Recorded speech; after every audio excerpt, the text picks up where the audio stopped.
Hello, everyone. Thank you for joining us for today's presentation on engaging youth in research.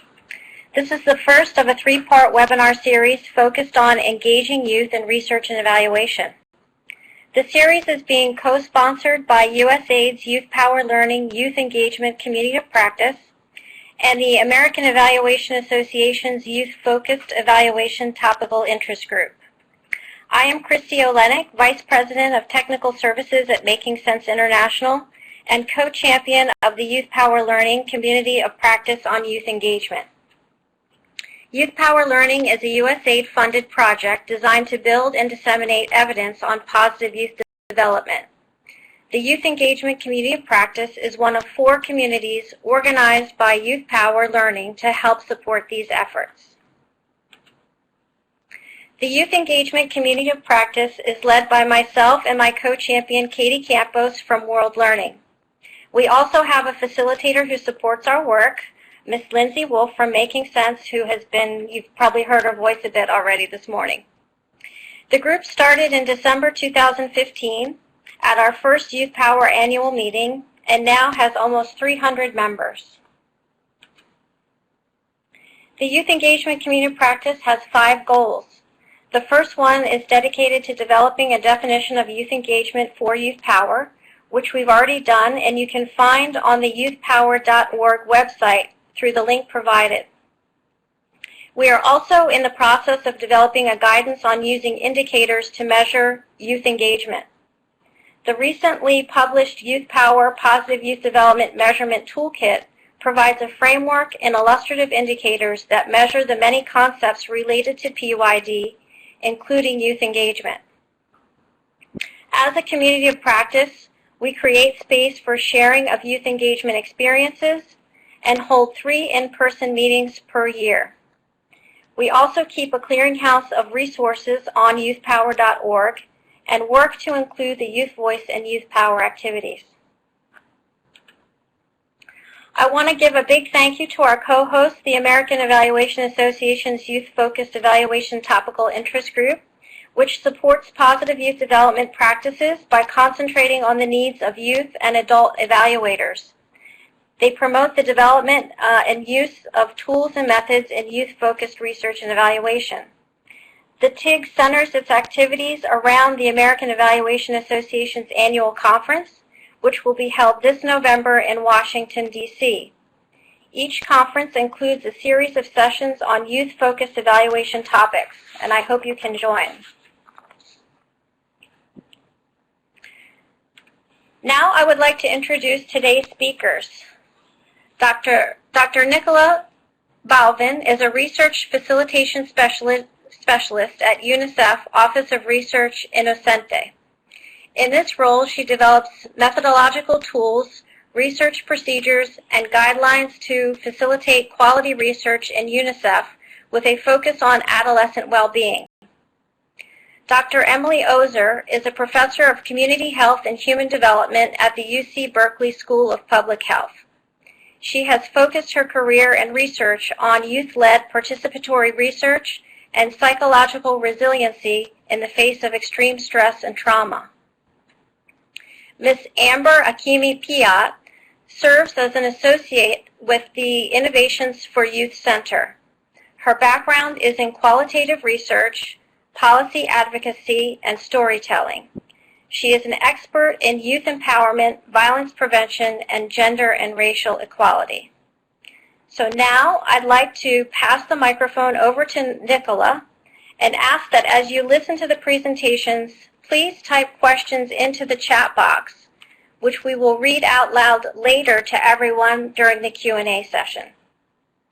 So thanks again for joining us, and over to you, Nicola. Thank you, Christy, very much for that introduction, and thank you to YouthPower for having us today and facilitating this webinar on adolescent participation in research.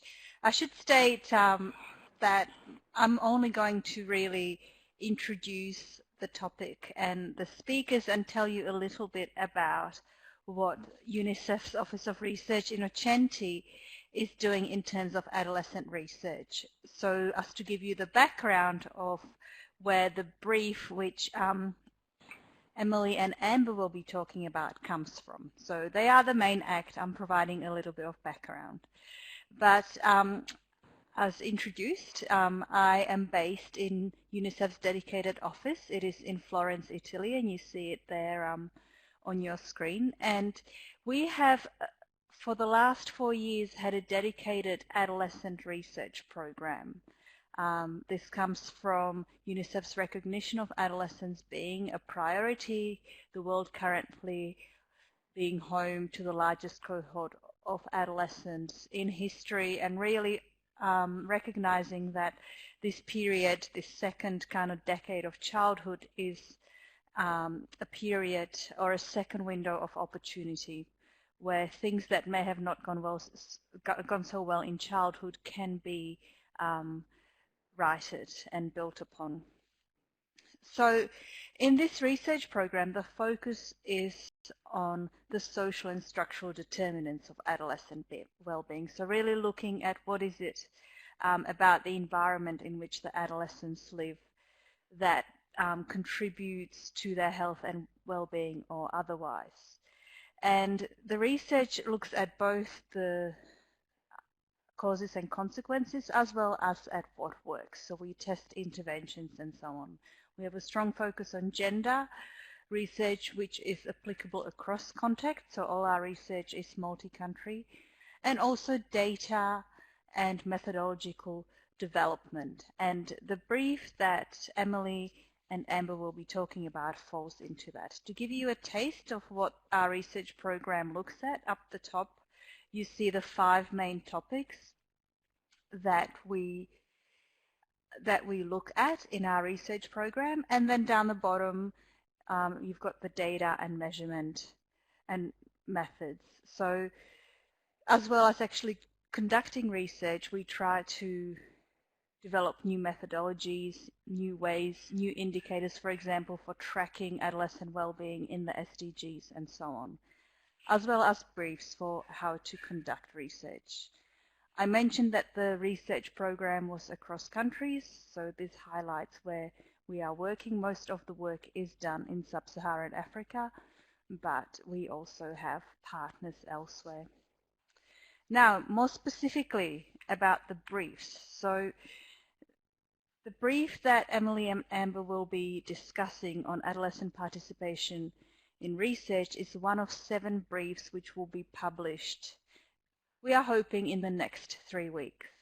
And you can see the topics there. We have been working with Columbia University and the Lancet Commission on Adolescent Health and Wellbeing to identify what is unique about conducting research with adolescents. What do we know about best practices, and where are the gaps? So as far as we know, this hasn't been done before, and as a way of facilitating more and better research with adolescents, and throughout consultations with practitioners and our own colleagues in UNICEF, we realized that this kind of guidance was necessary, and we hope it's the starting point to more methodological focus on how to do the best possible research with adolescents. A lot of the work is, so I mentioned that our program looks at the social and structural determinants of adolescent well-being, and you may be familiar with various socio-ecological models. The one in front of you is Bronfenbrenner's model, and as I mentioned earlier, it really is about looking at the environment in which the adolescent individual grows up. What is it about their family, their school, the national policies of the country, and so on, that shape and contribute to their well-being. And we have a brief dedicated to this specifically, but it really is actually a theme that you find throughout the briefs as well as throughout our program. So if interested, those are the briefs you will be able to access for free online on our website in the next 3 weeks or so. And here I have taken kind of the socio-ecological framework and mapped out some of the methodologies that the briefs touch upon. to give us an idea of how we can work with adolescents with researching adolescent well-being across different levels. So there are some methodologies which are appropriate for measuring well-being kind of at the macro level, at the national levels, those that are appropriate for working with communities, with parents, within families, and then those ones which focus on the individual. So the participatory research that Emily and Amber will talk about today probably fits the best in that meso level, where there's a lot of work done with family, with peers, within schools and communities. But I'll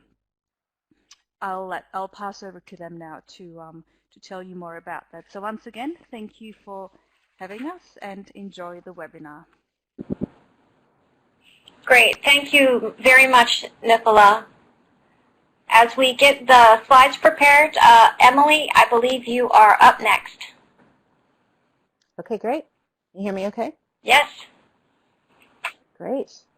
All right. Well, thank you so much for inviting us to be in conversation with this group. I recently joined this community of practice, so very excited. And I thought I would start out by just sharing a little bit about where we're coming from in terms of from a sort of disciplinary perspective.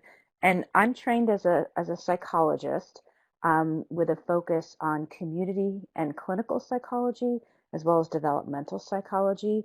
And what that means is that the framing that Nicola presented is very consistent with how we would think about youth development, and I think very consistent with this community of practice in terms of really a focus on developing competencies and attachments in childhood, adolescence, throughout the lifespan. So less of a focus just purely on pathology, which or problems, which tends to be the lens through which adolescents tend to be viewed.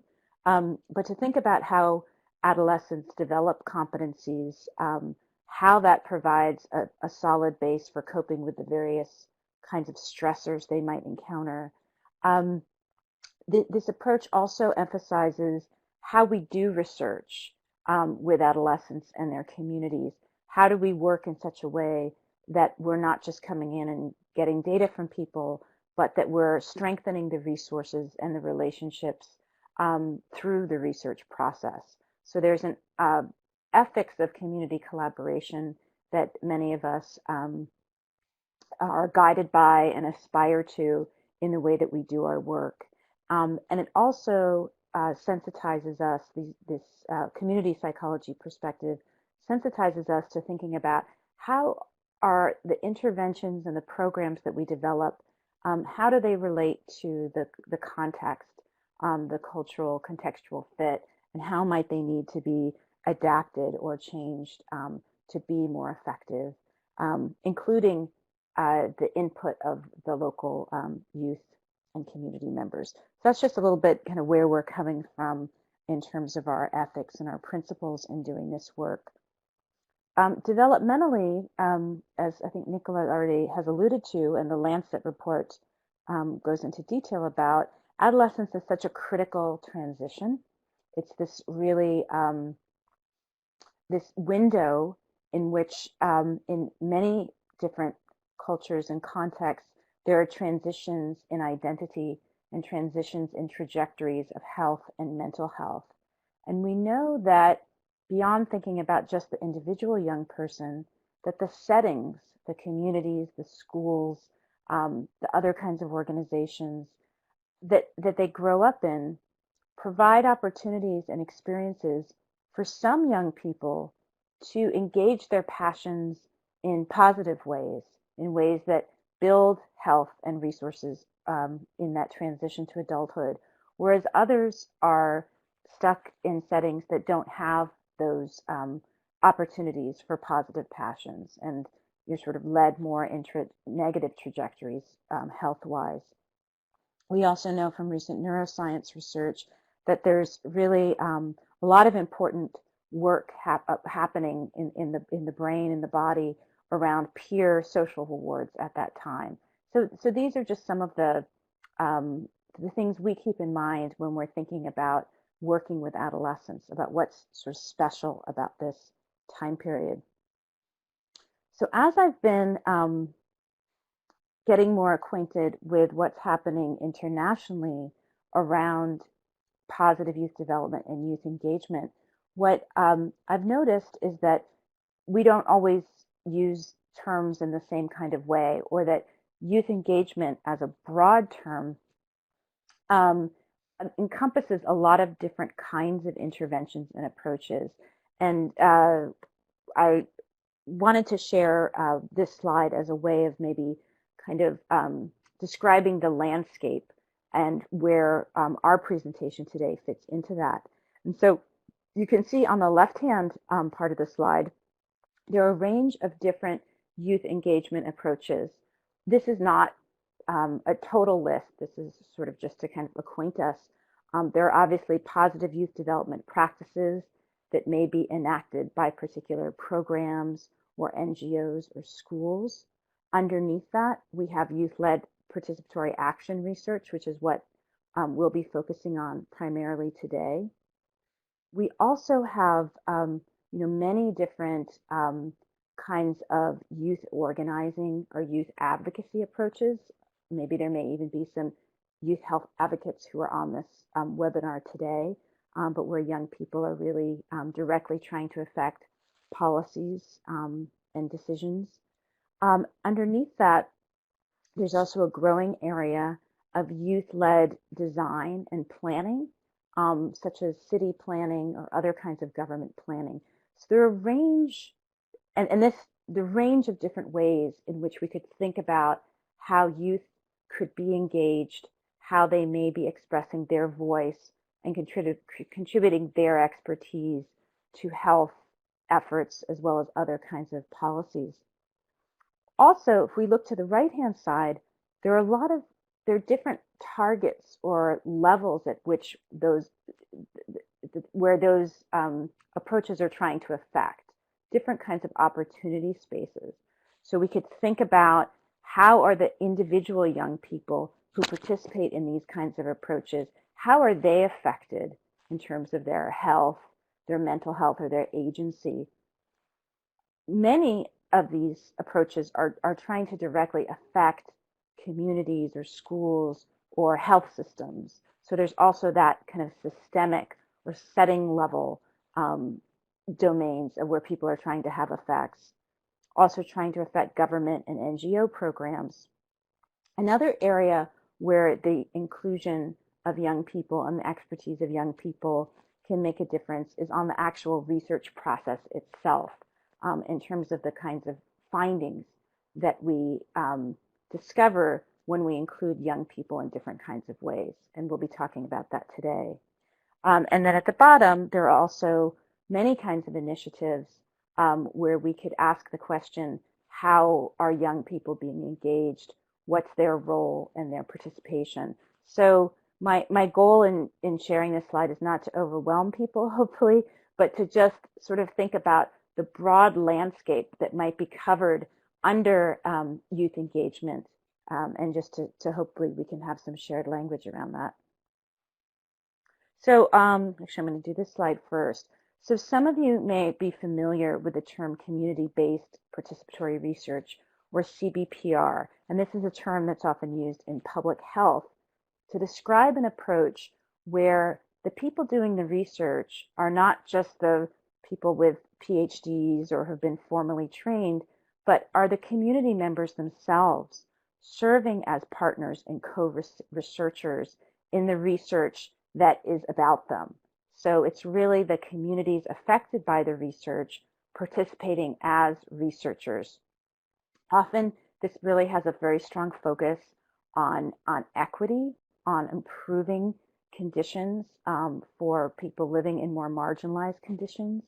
And it's this process of inquiry and action. So we're not just doing research for the point of generating knowledge that might be in a journal or a book, but really to improve the lives of people. And this partnership is really is about sharing power between in the case of me as a professor at Berkeley, if I were working with a community, it would be, and with community members on a project, it'd be really important to be discussing how we share power and decision making about the research questions, the methods, the interpretation, etc. So I'm going to just go back briefly and say why, clearly this takes more time and more effort than just the straight way that, is typically done. But why would we do this kind of research? And there are different angles and different rationales for doing it. From a political point of view, there's some very compelling arguments for how this kind of approach can disrupt the sort of the term we used in the U.S., ivory tower, where the academics are kind of removed from the community, but yet studying that community, and the history of sort of colonizing research, where those with more power are tending to study and label potentially those with less power. There are also arguments about how this kind of research can make research better and more useful and more relevant, so it can maximize the chance that this research will be impactful and relevant, and also potentially enhance what we call the validity of the work, that it actually is studying and doing a good job capturing the phenomena we really want to capture, so that it can make research better by working in this way. So these are just, we can't go too far into this, but just to say that this is a whole approach to doing research that turns the approach, the typical approach, on its head. And there are some long traditions, sort of Southern traditions of popular education coming out of Latin America. There are many long traditions of participatory research in India and in other countries as well as some Northern American traditions. So turning specifically to youth-led participatory action research, which we use the abbreviation YPAR, that's a youth version of participatory research that has this iterative or sort of cyclical process of research and action that's led by young people and guided by adult allies. Those could be teachers in a school or staff in an out-of-school program, with a goal of improving schools or communities, and creates a situation in which youth are choosing the issues that they want to study and are really leading the process with assistance from adults. YPAR has been used in many different low middle income country contexts as well as high income contexts, addressed a wide range of issues from violence to cyberbullying to liquor store to access to water, access to clean water, many different kinds of topics depending on what the young people have chosen to study. And we have, in the UNICEF brief that Amber and I wrote, we have multiple examples in low and middle income country contexts. And on this website that you see on your screen, yparhub.berkeley.edu, we have described the process as well as giving a lot of examples and case studies from around the world. And I'm pretty sure this is where I'm going to turn over to you, Amber, to do the website. Or am I wrong on that? You've got it. I'm just about to share my desktop. Good morning, Yay. and good afternoon, and good evening, depending on where in the world you are. Thank you so much for inviting us to share some resources and information on YPAR with you all. In just a second, you should see my screen shared.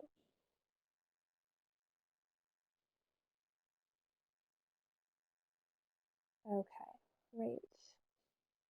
So on your screen, you will see our website, the YPAR Hub, and when you open this up, you land on the homepage. So first, I just want to share, we built the YPAR Hub with 3 goals. First, we wanted to make a collective hub where partners, facilitators, and students could share resources and findings, learn from each other, and create connections to have better impact on policies and practices that affect youth.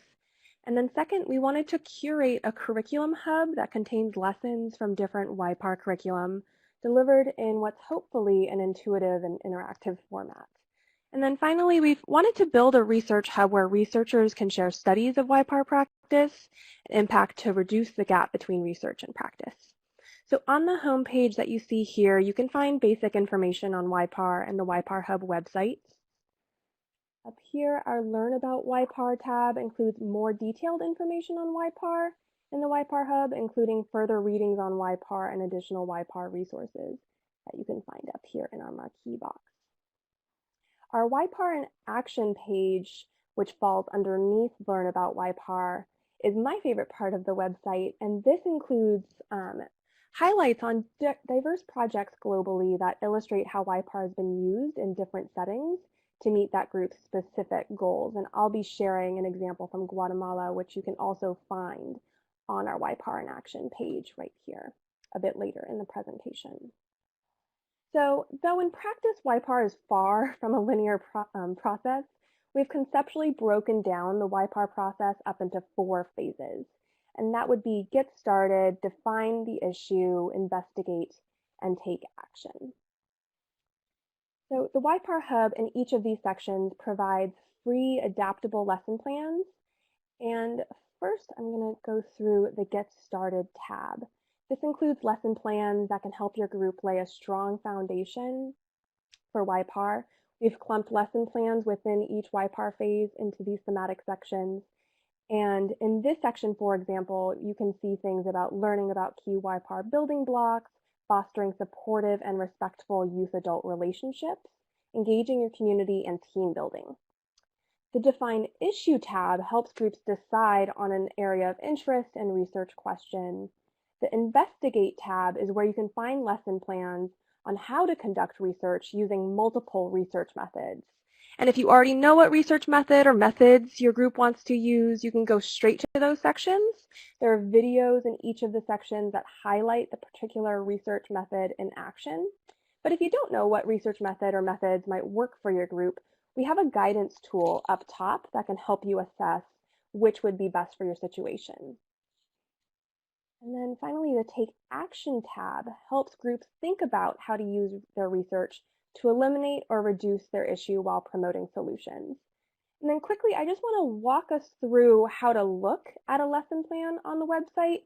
So, let's say you're a youth program manager starting off a new project with a group that will be doing YPAR. Youth in your group may already know each other, but perhaps come from different neighborhoods and enter the program with diverse identities and are looking to get a project off the ground. So in this situation, you probably do want to start in Get Started and might want to take a look in the Community Support section.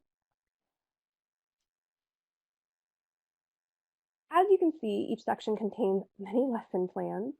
Let's take a look at who is my community.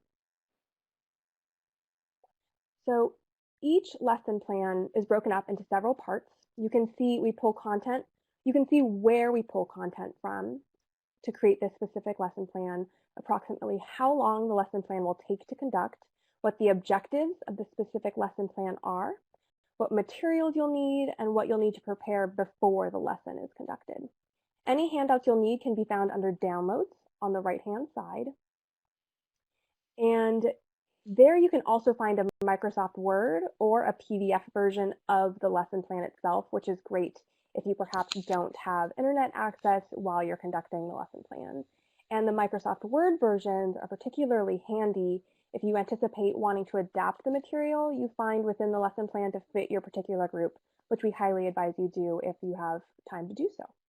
You can click the Download Packet button to get all the downloads in one zip file, which is great, especially if there are handouts. And then within the lesson plan itself, you'll see it's broken up into roughly 5 sections. Warm-up is intended to get your group engaged and thinking. Experience typically involves participants doing something related to that lesson plan's topic. Reflect usually brings the group back together to check in and make connections. Summarize tries to bring things home to make sure there's an understanding of the content before moving to Demonstrate, which is aimed at crystallizing the lesson to close the loop on learning objectives. in an interactive way. So the Get Started, Define, Issue, Investigate, and Take Action tabs are all formatted and organized similarly. So you can access lesson plans for any of those 4 research phases in the same way I just demonstrated. So that's the gist of the YPAR Hub, and we're continuing to look for ways to grow and improve. So if you have feedback, feel free to send that to us with our contact information, which we will provide at the end of the presentation. And with that, I will turn it back to Emily.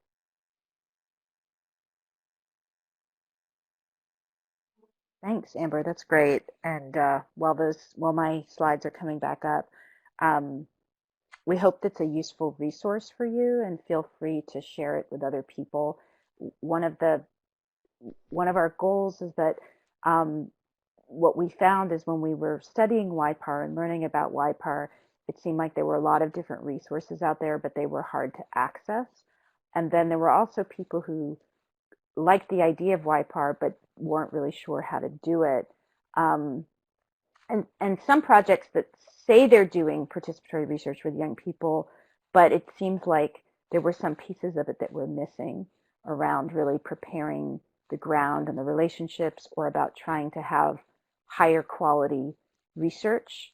And the goal of this is not that they're doing research for journals, peer-reviewed journals like we would at the university, but it's important.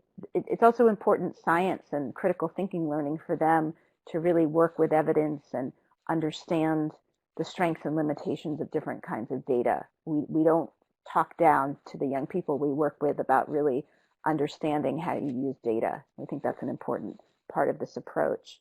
Okay, so as researchers who promote and study YPAR, we ask questions about the evidence base for this work. What are the benefits for youth who might participate? How do the schools or the NGOs or the communities benefit from this work? How can health or other systems be improved? So we're very much focused on the research and evaluation of this as an approach. And as Amber already alluded to, there are multiple phases of this work, so I won't spend any time on that slide. What I'm going to do is share with you a little bit about some research that we've done here in the San Francisco Bay Area as an example of studying the impact of youth-led participatory action research. And I'm going to go through this fairly quickly.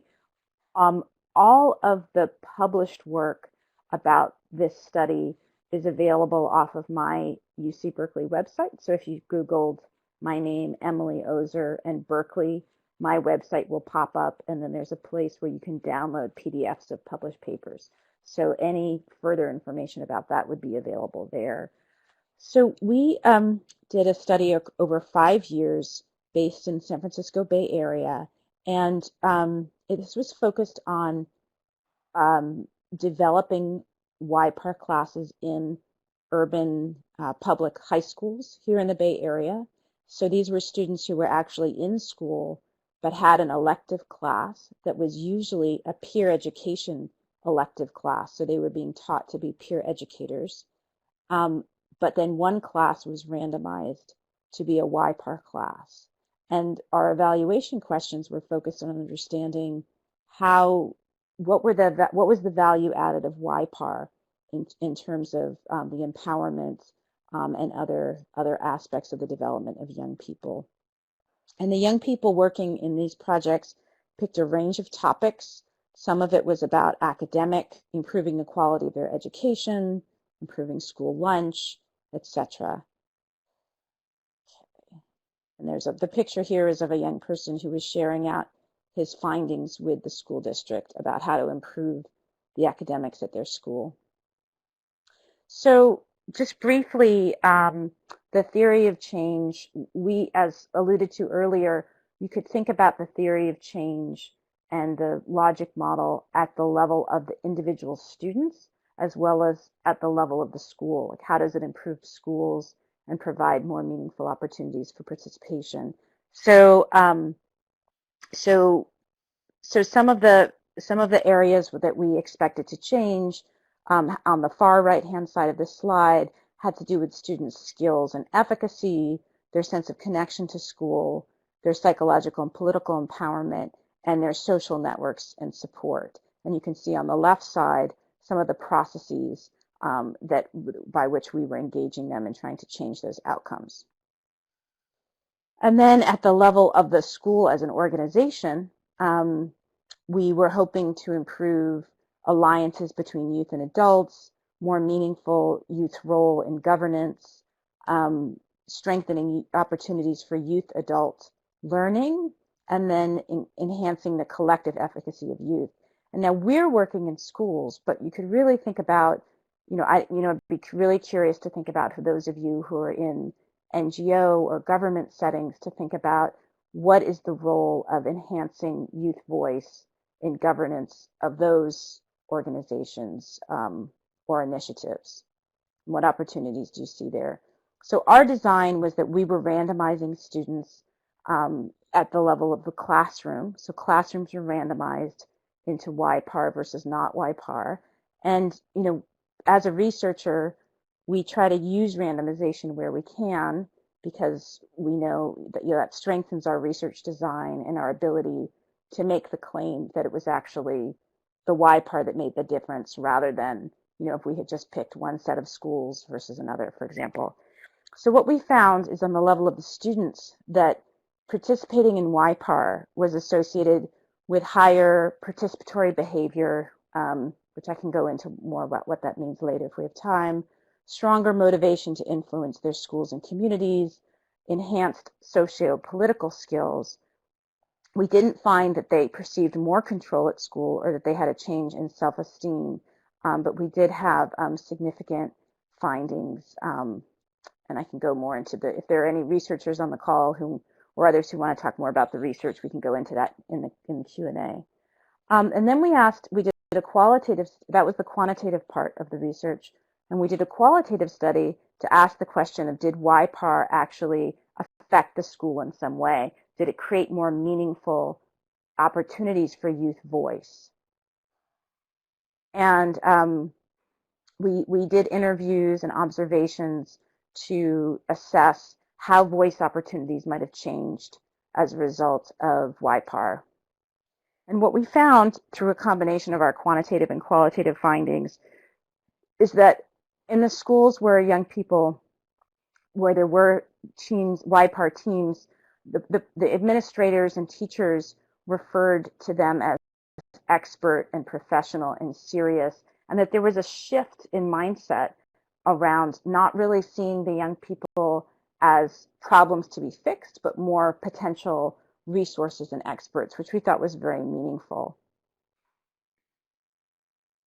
So our conclusions, and we go into a lot more detail, and there's a lot more evidence in the published papers, is that YPAR process had created new roles and interactions that disrupted the typical power relationships in these schools, and that there was this process of the professionalization of the young people that really affected how they came into their interactions with adults in the setting.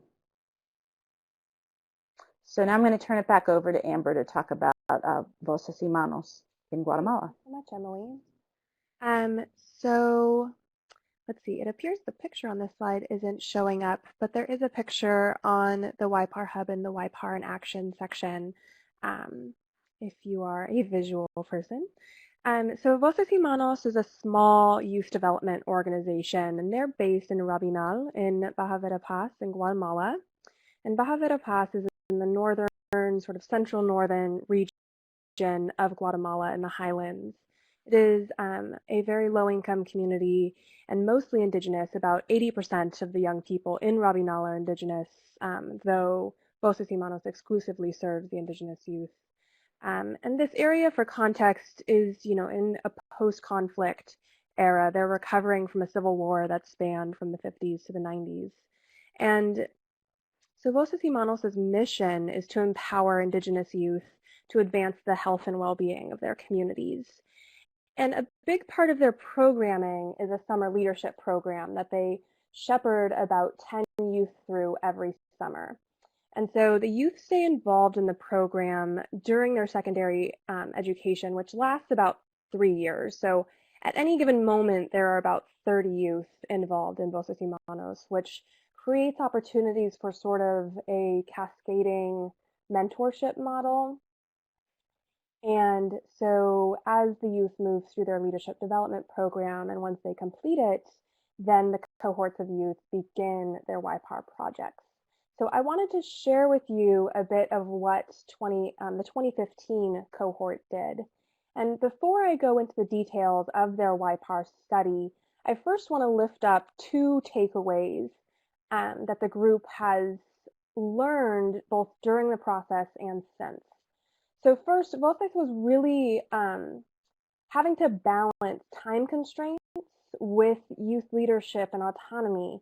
You know, the youth here are very busy with school and work and home responsibilities, and Voces has hired full-time staff who themselves are actually graduates of the program. You know, the Voces y Manos has been around for about 10 years, so they've been able to bring on youth from one of their first cohorts on as the full-time staff who are now leading the organization. And these staff help support the organization's full body of work. But wanting to maintain that the youth in the programs, the youth who are doing their specific YPAR project are really the ones guiding the ship and making the decisions while still receiving the warm support of the adults. And then the second takeaway I want to lift up is just thinking about and really prioritizing the safety of the young people. You know, special precautions really have to be taken along the way to make sure that students are safe. And specifically, if, you know, any of the YPAR work is going to be impacting systems or politics or policies, being very mindful of the context in which they're moving through, which I'll touch on a bit more later. So much of the foundational work, which for those who are maybe, I think I saw a comment in the comment box that somebody's stalking the YPAR Hub. So for those of you who are looking on the YPAR Hub, this would sort of map onto the Get Started section.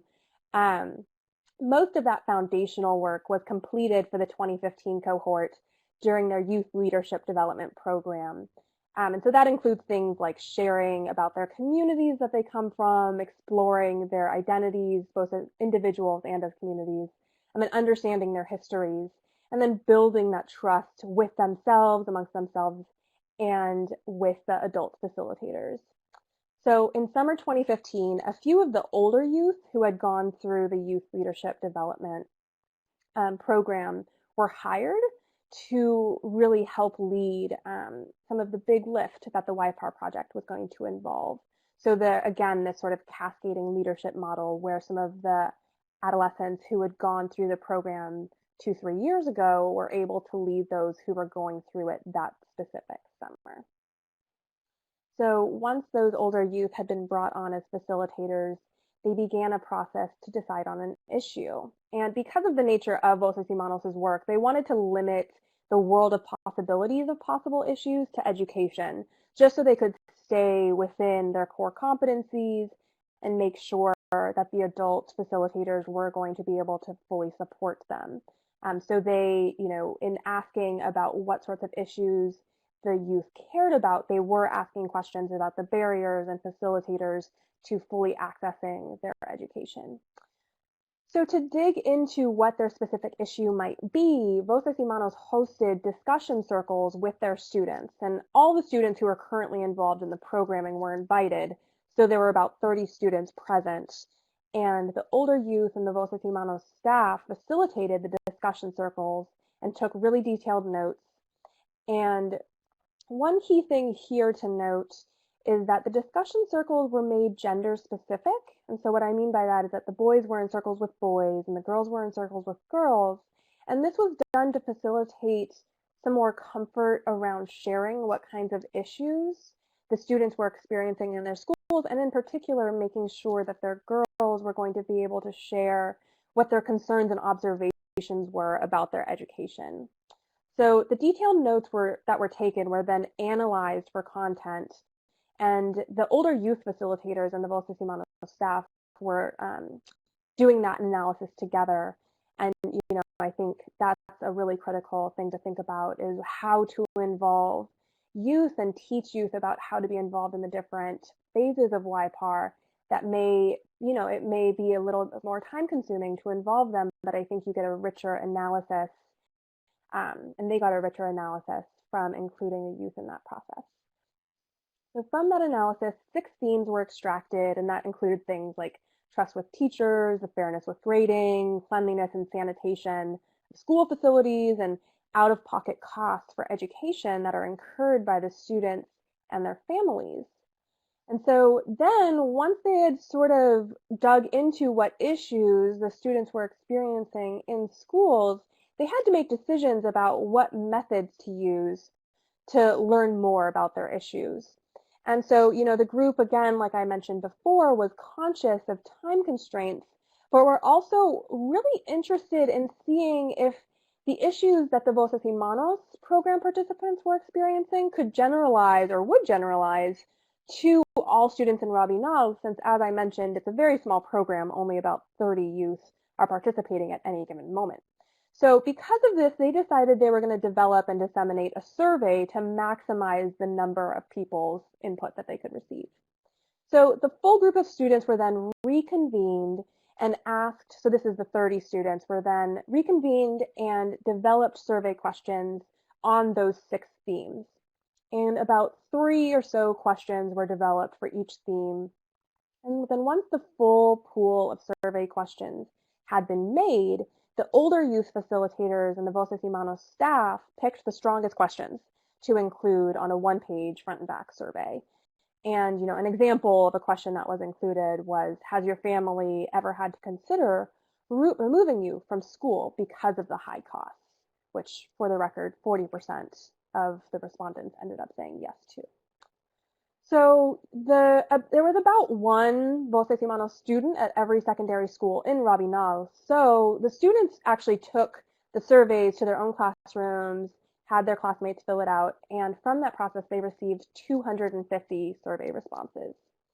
So the students were then responsible for coming into the Voces y Manos office, where they were trained in data entry and entered their raw data into a spreadsheet. And then once all the raw data had been entered, the group was reconvened and learned how to make graphs and were able to make graphs about their survey findings. And from this analysis and visualization, they realized that there was a systemic problem in the funding and accountability for the school system and for the youth. And what they realized was that, though Rabinal has an office of children and adolescents, it hadn't ever been funded. So there were no resources or staffing in this office that was already created and on the books to really support the youth as they were experiencing these issues in school. So when they realized that, in 2015, it was an election year, and they decided they wanted to present their findings to the people who were running for mayor of their city and ask them to do something about this issue with the solution that they had in mind around this Office of Children and Adolescents potentially being an out-of-school place they could go to. So the youth first practiced presenting their graphs to each other, and then they began to organize this mayoral forum where they would invite all the mayoral candidates.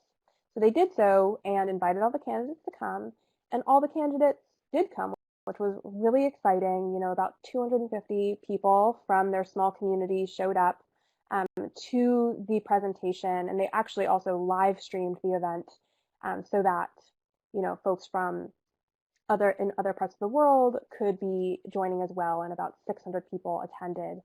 And the students gave presentations. It was really just very compelling. Everyone was very energized around it. And at the end of the presentation, they asked the mayoral candidates to sign an agreement to fund the Office of Children and Adolescents if they were elected. And all of the candidates agreed to. They all signed it. It was very, very exciting. And it was really, truly a big victory for this group. And so that, at the end of the whole YPAR process was sort of where they had landed with this large success. And, I just, to the point about safety earlier, I want to bring up some updates which actually have happened since this was posted on the YPAR Hub. So you won't see this reflected in the story because this just happened very, very recently. But, so in Rabinal about a month ago, found out that actually the mayor who had been elected and whom, Voces Humanos had been working with to enact the agreement that was made at that forum was tragically assassinated. And so Voces Humanos has been thinking about what that means and what that means for their youth, and has made a decision that, now in this new sort of political and social context, it would no longer be safe to involve the youth in using the mayor and the mayoral candidates in a next election as a target for their actions. So they've decided to sort of step back from doing that. And so I just want to point to that because I think it really highlights an important point about how, the way that the work may operate in summer of 2015 may differ from the way it operates in 2017 or may differ from 2013. And so always being mindful of what the context is and the rapidly changing context, and also the importance of making sure that there's true leadership from folks on the ground who are able to really read those nuances and context and make sure that the YPAR projects are being very responsive to Great, their thanks, local Amber. community. And I think given time, maybe we could, I see there are lots of great questions coming in.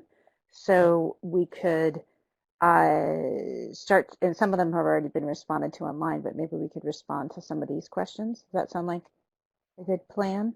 Yep. And I know Amber, great. And Amber, you've already sort of spoken to a couple of them. I know that there's some interesting questions coming up about working with youth who have some who are more introverted or extroverted.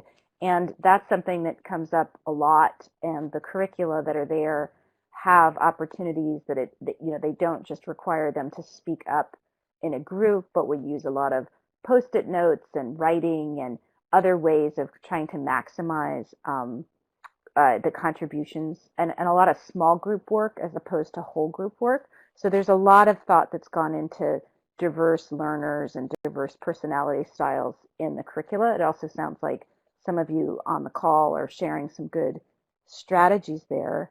There were some other questions about there was a question from Uganda about youth-led club and what type of research is appropriate. I think many different kinds of methods have been used in lots of different contexts, whether that's photo voice or writing or poetry or surveys or observations. There's the sort of technology level, the resource level, apart from the use of images. I think probably a thing to do would be to take a look at the different examples we have of kind of breaking down the strengths and limitations of different kinds of research approaches. And there's a particular exercise that we do with the young people where you take a question and see how you would learn about it using an interview or an observation or a survey, and then they can kind of see the strengths and weaknesses and make some choices about what might be appropriate, or maybe using more than one method. There's some questions about. There was a question about communities may be hesitant to provide credible information to young people. So that's an interesting question about the role of young people and how they could engage, particularly in different kinds of research questions. And on the YPAR Hub, there's some curriculum about, as the young people with their adult facilitators think about choosing a topic, really thinking through the pluses and minuses of that. Who would the allies be? Who might be advocates who could help them get access or help them with credibility? So there's definitely a kind of political and sort of strategic analysis that is important to do, because you don't want to set them up for failure. You don't want them to be working on an issue that there's no possibility of making change on, nor do you want them working on an issue where they might be putting themselves at risk, like Amber was alluding to. So a lot of that comes up in many contexts. So hopefully there's some resources. I mean, there are definitely some resources on the YPAR web, on the YPAR hub to think about that. I know there was a question from Catherine representing IBCTI about targeting different youth populations, such as urban and rural. And I think these approaches have been used very effectively in both urban and rural. There was an interesting, on our website, we have an example from Portugal where they did a nationwide effort over the internet to create different youth-led projects that then inform the Ministry of Health and Ministry of Education. So there might be some interesting questions about if you were trying to do something nationwide and you wanted to include both rural and urban, kinds of some strategies for doing that. But I think that they've been applied. They're very adaptable to the local context, both in terms of the questions and the methods you might use. And I see there was some discussion about a map of positive youth development and some links that were provided there. There was a question about incentives from Kike. Hello. In our projects in schools, because the students were already in school, there weren't any additional incentives. They were receiving academic credit.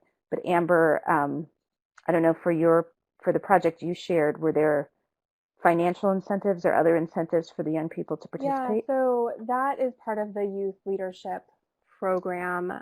Many of the families in Robinal struggle with paying for education. So an explicit part of this is that the youth go through, they're selected based on family need and whether the youth would have access to education without scholarships. And so after they go through the youth leadership development program, they're each given a scholarship to support their education, paying for school supplies, etc., for the following 3 years of their programming. One quick thing, I think if we have just time for maybe one more, I saw from Matt, this sort of disparities in the level of education from the young people and potential resentment about and sort of who applies or who gets to be in these roles. I mean, that's why we had done the work in schools, because, I mean, obviously not everyone is in school, so there's an issue, but within our US context, we weren't just getting students who applied to leadership programs, but getting students who were lower performing students in school.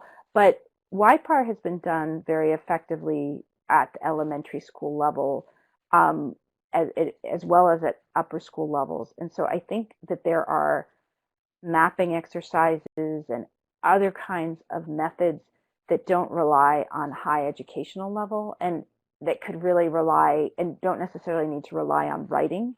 So it could be students' observations.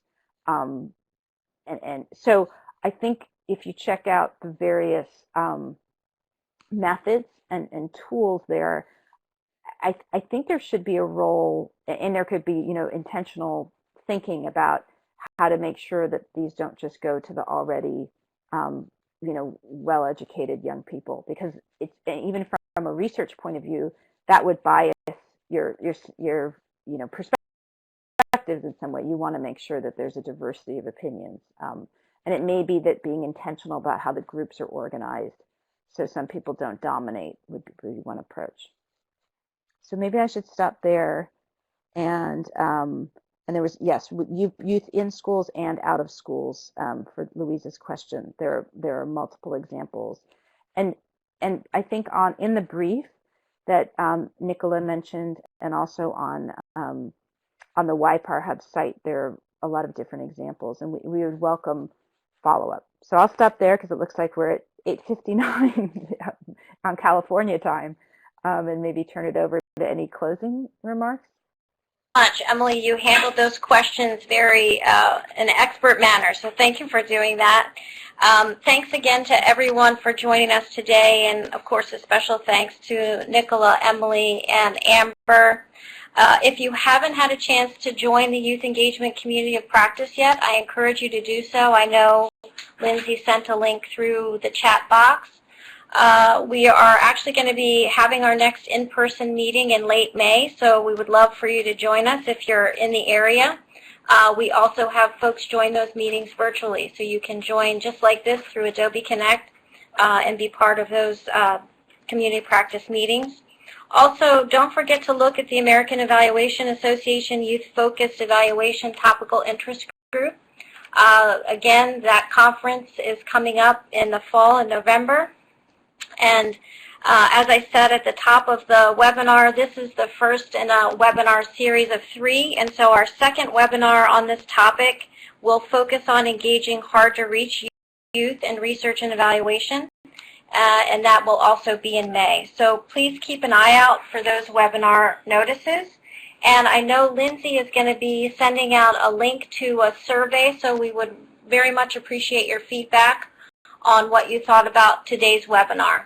Again, thanks so much, and these resources will be posted shortly. You should be getting them within the next day or so. Right, Lindsay? Yes? Okay. All right. Thanks again, everybody. Thank you very much for having us. Take care. Bye-bye.